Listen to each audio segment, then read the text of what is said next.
enough to win, which you expect. Sometimes the team that plays a game has a little under their belt. It hurts them in the third game, obviously. But we played good enough to win. We did a lot of good things tonight. We did a lot of things we need to get better at, but overall it was a 4-star performance, and we'll take it. Questions, and let us get the mic to you right here in the second row. Max Cohen, Red Storm recap. So, Rick, usually the defense... Why don't you ask the players first, okay? Oh, good. How are you? Questions for the players, Roger? Aaron, do you think that there's something that you can do to like stay on the floor a little bit longer, you know, in terms of like not committing fouls? Do you think that there's a key to doing that? Most of my fouls early on, they were just stupid fouls. I just got to show my hands and then stop reaching in at the last second. Did you feel good about the minutes that you spent on the court?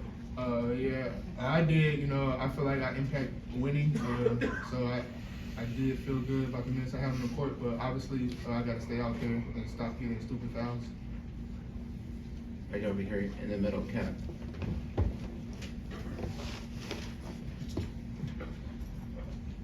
Kadary, this is now back to Gave up a couple threes in the first half, not rotating, stuff like that. Adam, second row. Guys, I think you're 10-0 at the Garden now. Just how much confidence do you have playing on this court in front of these fans, and do you feel it's a little bit of an advantage? It's your home court. I wouldn't say it's an advantage, but we feel comfortable in here. We've played in here, like you said, we're undefeated. We just treat every game like every game we have in the past. So we're just staying humble and getting better one by one, day by day.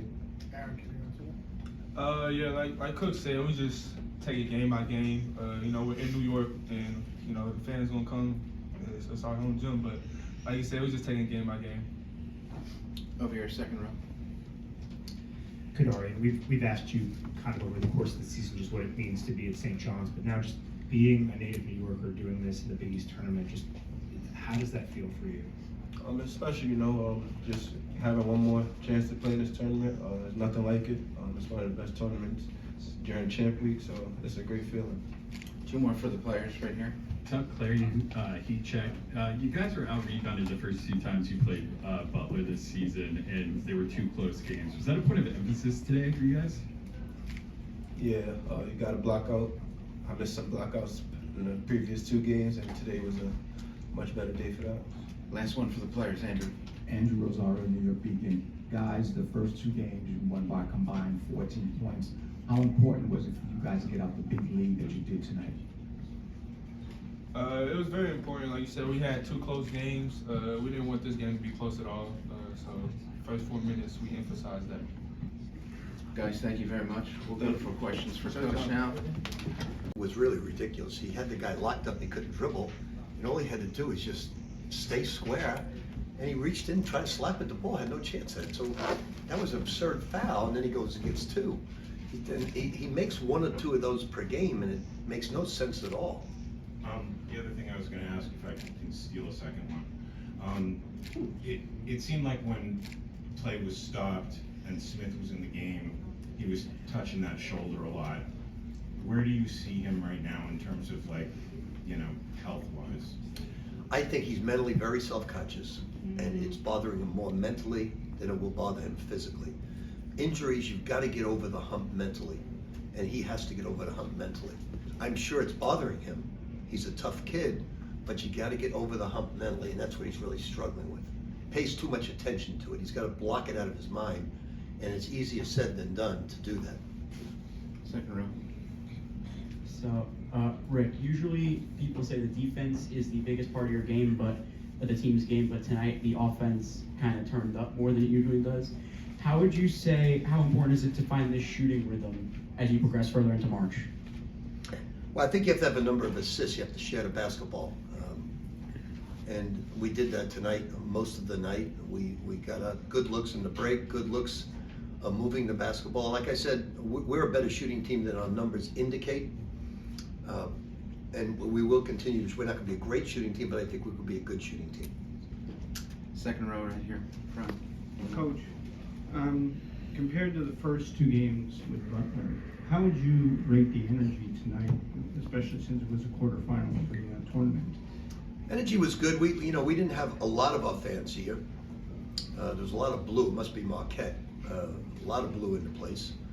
And it's not a home game because it's tough to get tickets.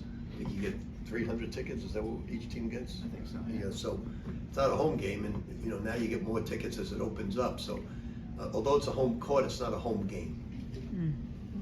Back to Zach. Rick, you talked about you got to do sometimes when you play a team a third time and you beat them twice, you have to do some things differently.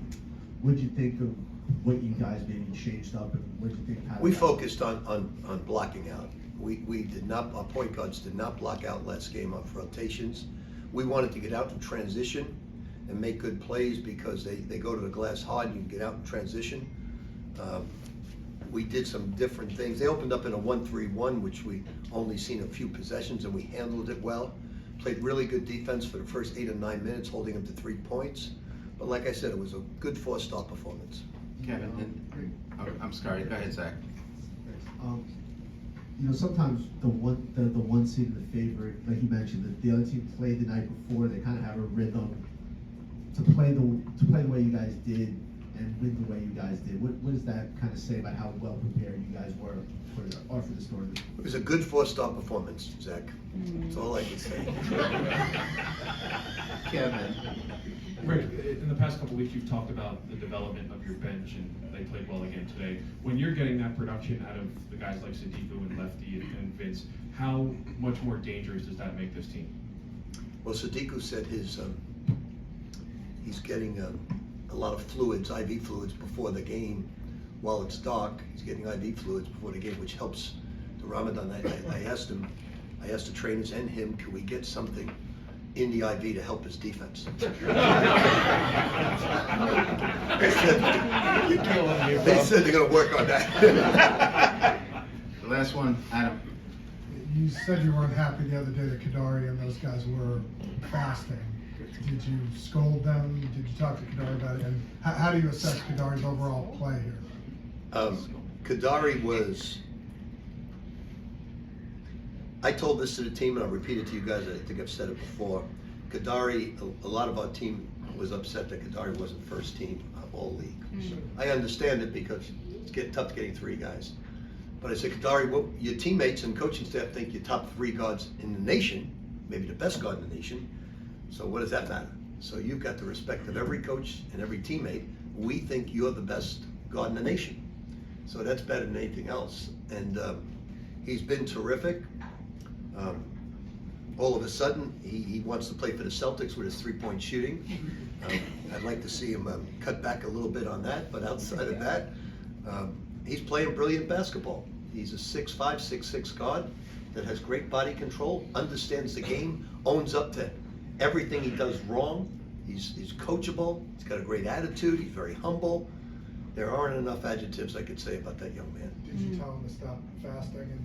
Yeah, he stopped. I don't know, why they would do it. It wasn't helping Diku. His defense still sucked. I'm only joking, by the way. Thank you very much, Coach. Thank you, Coach.